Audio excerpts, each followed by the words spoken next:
vendredi 9 mars, le nouveau spectacle de la troupe des Enfoirés, intitulé Musique, et diffusé sur TF1, a une fois de plus rencontré un énorme succès. Pas moins de 9,7 millions de téléspectateurs sur TF1, pique à 11,2 millions, soit 45,2% de part d'audience, ont regardé ce spectacle incroyable.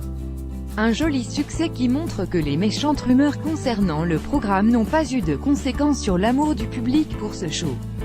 Invitée dans l'émission M comme Montiel sur M Radio, Anne-Marc Cassius, productrice du spectacle des Enfoirés, a d'ailleurs mis les choses au clair à ce sujet.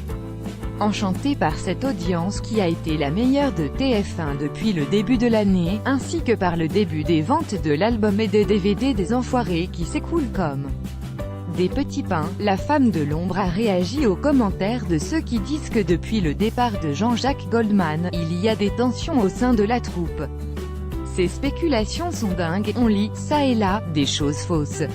Genre Carla Bruni nous a planté au dernier moment. On la traite de lâcheuse alors que, la pauvre, elle était clouée au lit à cause d'une grippe, a-t-elle déclaré. Elle a tenu à clarifier les choses auprès ceux qui ont aussi dit que cette nouvelle édition avait été délaissée par certains artistes à l'instar de Nolwenn Leroy, Garou ou Pascal Obispo, mais chacun avait une bonne raison. Et puis, c'est vrai que, de toute façon, on était déjà près de 40 sur scène. On peut pas être 60 non plus. Ces gens-là montrent leur soutien tout le temps. Il faut savoir qu'on est une famille d'artistes. Même si les gens essayent de dire qu'ils ne sont pas unis, c'est faux, Nolwenn n'était pas là parce qu'elle était en préparation de son spectacle. Garou faisait The Voice au Canada. Mais autrement, ils sont tous derrière. D'ailleurs, comme elle souligne, les artistes, même les absents de cette édition, ont tous apporté leur soutien au resto sur les réseaux sociaux.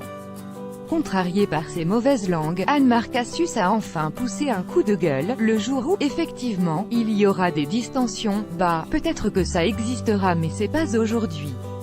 Et puis ce qui crée ces polémiques, qu'ils fassent gaffe parce que, ça sert qui à l'arrivée, ça dessert qui à l'arrivée. Ceux qui en ont besoin, le message.